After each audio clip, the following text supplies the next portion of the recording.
Días, amables televidentes. Bueno, hablando sobre el tratamiento maíz, no es que en el hospital escuela no se utilice, sí se le da. Lo que pasa es el tipo de pacientes que llega al hospital escuela. En este caso son pacientes que están con una etapa más avanzada de la enfermedad, entonces ya se hace uso de otro tipo de medicamentos, como ser los esteroides, como ser los anticoagulantes. Pero, por ejemplo, al principio, cuando estaba el triaje, venían pacientes de todo en cualquier etapa de la enfermedad. A los pacientes que se podían dar manejo ambulatorio, sí se les dejaba el tratamiento maíz. ¿Por qué otros medicamentos han optado en el hospital escuela y que han sido a 6 meses de la pandemia? ¿Ustedes han visto resultados positivos al aplicarlos en los ciudadanos que han llegado por COVID-19? Bueno, como le reitero, depende de la etapa de la enfermedad que llegue el paciente, ¿va? Por lo general, estos pacientes que llegan al hospital escuela son pacientes que llegan ya desaturando, taquinéicos, son pacientes que ocupan el uso de esteroides. Entonces, y pacientes que por el tipo de comorbilidades que presentan, cuando son hipertensos, diabéticos, entonces usamos lo que son anticoagulantes, como se llama la enoxaparina, que ha tenido un resultado positivo en estos pacientes. Doctor, ¿cómo trabaja este tipo de fármaco como ser los esteroides? Que todo el mundo, la idea quizás que tiene en la mente es cuando se ejercita y son aquellas personas que dicen que se inyectan esteroides para incrementar su masa muscular. O sea, ¿cuál es la variación o son diferentes para aclararle también a la población un poco? Claro, estos son diferentes. En este caso, como le mencionaba anteriormente, estos pacientes que llegan al hospital escuela son pacientes que llegan a una fase pulmonar, son pacientes que están desaturando, que hay un tipo de, como diríamos nosotros, un tipo de inflamación en los pulmones. Entonces lo que hace el esteroide es bajar esa inflamación. No es el esteroide que usan típicamente la gente para aumentar su masa muscular. Entonces son de buen uso para aquellos pacientes, en estos casos que son pacientes, como le mencionamos, están en la fase pulmonar, y hemos visto resultados sumamente positivos. Al principio no se daban, no se estaban dando porque en el protocolo de la enfermedad, como una enfermedad nueva y no se sabía, pero ya vimos, debido a la premura y a la gran afluencia de pacientes, que tienen muy buen resultado. Al igual las personas hipertensas, dar anticoagulantes, como es la enoxaparina. Entonces, esto ha venido a evitar que la enfermedad evolucione en una etapa más compleja y evitar el deceso de los mismos pacientes.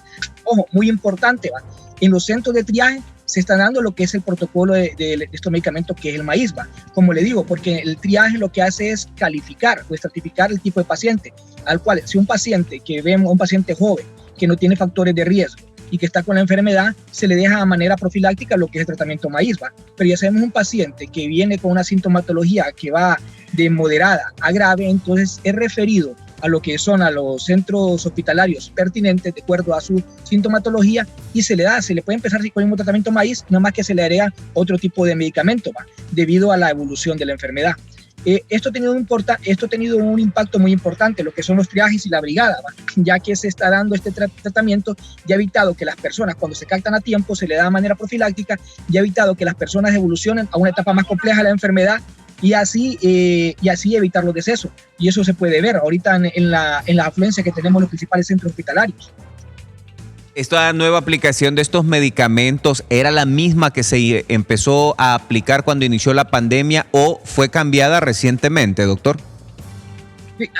Básicamente viene siendo la misma. Lo que pasa que básicamente viene siendo la misma. Lo que cambiamos fueron los niveles de atención, la manera de atender a los pacientes. Al principio, como ustedes saben, el primer centro de impacto que tuvimos nosotros en lo que esta enfermedad fue la carpa del hospital escuela.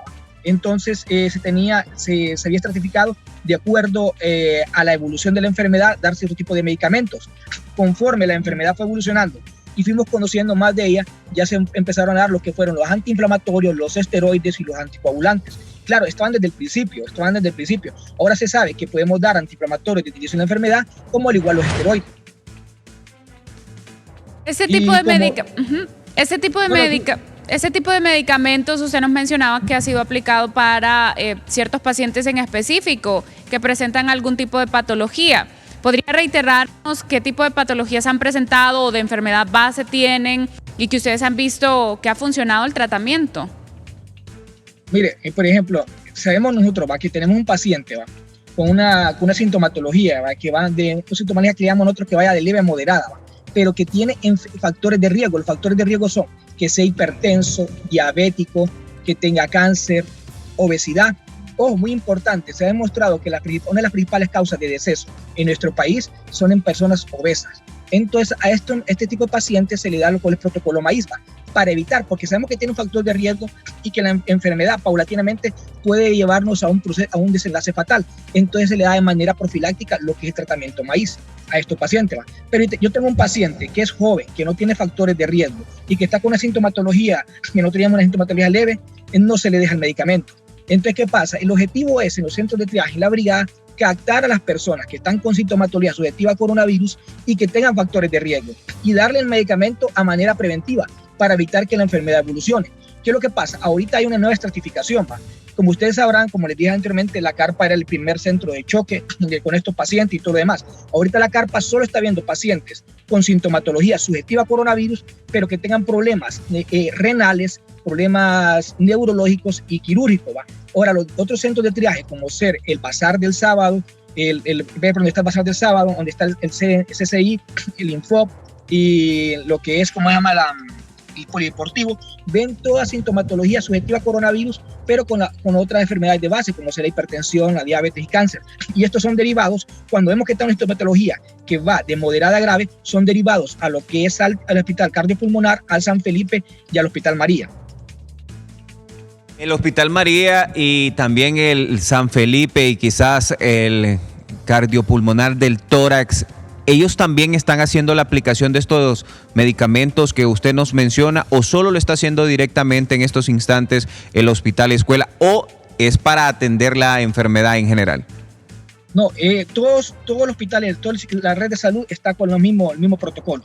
Lo que cambiamos fue estratificar la atención. Tanto el San Felipe, el Hospital el Tórax, el Hospital María, estamos utilizando el mismo tipo de medicamentos. Como le digo, lo que pasa es que va a variar de acuerdo a la sintomatología del paciente, y por eso la persona tiene que tener una buena evaluación por parte del galeno. Entonces, ¿qué pasa? Como le digo, si yo me llevo un paciente a mí que es mayor de 65 años, que es hipertenso, es diabético, estamos hablando que tiene factores de riesgo, siempre vamos a usar parte del medicamento de protocolo maíz, nada más que ya vamos a agregar aquí lo que son anticoagulantes y esteroides, y hay que ver la evolución de la enfermedad del paciente. Doctor, con esto de la pandemia del COVID-19 ha servido quizás para que muchas personas a partir de este año comiencen y tengan en consideración quizás realizarse chequeos más paulatinamente.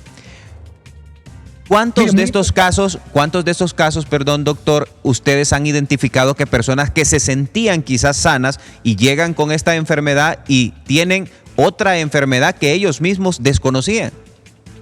Sí, muy importante lo que usted menciona. Al principio de la enfermedad, al principio de la pandemia, ustedes pudieron ver que teníamos una alta incidencia de personas jóvenes afectadas en lo que es la zona norte, y personas también que fallecían. Y uno se preguntaba, ¿por qué si son personas jóvenes están falleciendo cuando no es la tendencia a nivel mundial de la enfermedad?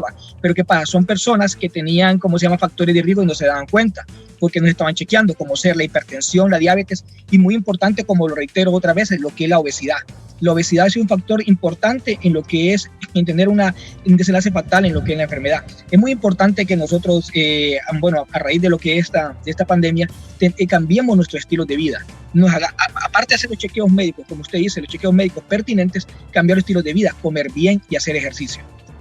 ¿Cuál es la enfermedad que predomina dentro de estas o la más popular que usted se ha dado cuenta y que de las personas que han dado positivo la presentan por lo general? Bueno, mire, examinamos los factores de riesgo. Como le mencionábamos, hay 3 factores de riesgo que son los más, son los que más aparecen en estas personas, como ser la diabetes, la hipertensión y la obesidad. Pero estaban viendo nosotros que aquí en nuestro país la obesidad estaba repuntando en estas personas, en las que personas que pudieran tener un desenlace fatal, era la obesidad. Bueno, importante, doctor, a mantenerse y hacer los chequeos. Por último, doctor, me gustaría consultarle cómo ha quedado la situación de los médicos y aquella denuncia que supuestamente se mencionaba que ustedes no eran titulados y que estaban puestos ahí por conexiones políticas o qué sé yo. ¿Ya lograron resolver este problema o cómo avanza, por así mencionarlo? Bueno, licenciado, muy importante lo que mencionaba. No, yo creo que las personas que han vertido esas opiniones, yo creo que son desacertadas. Lastimosamente no sé cuál es el objetivo en este caso, de que primero se nos decía que los colegas de Código Verde no estábamos atendiendo en las áreas torales, cuando ustedes pueden constatar que casi en su 60-80% de las atenciones los dan los médicos de Código Verde, los médicos de Código Verde principales áreas. Yo creo que estos son fuera de lugar los comentarios, puesto que el colegio médico es el que nos colegia debidamente a nosotros. Ningún médico va a entrar a ejercer lo que es la profesión sin estar debidamente colegiado. Y ustedes pueden constatar, por ejemplo, en la carpa, la mayor parte de los médicos que nosotros estamos ahí somos colegiados en los diferentes sitios de centros de triaje de la capital, en los hospitales como el San Felipe, el Tórax y el Hospital María, todos estamos colegiados. Yo creo que esto viene a raíz de lo que es este decreto que da el acuerdo a todos los colegas que estuvieron en primera línea, pero muy importante, se dice todos los colegas, tanto de contrato como de Código Verde, que estuvieron en primera línea. Yo creo que esto, nuestros colegas, es un reconocimiento justo a la labor que ellos han desempeñado a lo largo de toda esta pandemia. Esperamos, que no se sigan virtiendo ese tipo de comentarios, porque ustedes pueden ver y constatar que son médicos de Código Verde que han estado en primera línea desde el inicio de la pandemia y también están debidamente colegiados. Arita, muchísimas gracias por habernos acompañado esta mañana aquí en 24 AM y pues despejarnos algunas dudas que teníamos respecto a los procesos que se han llevado a cabo en el Hospital Escuela y por supuesto este último tema que recién usted acaba de dar respuesta. Muchas gracias. A ustedes.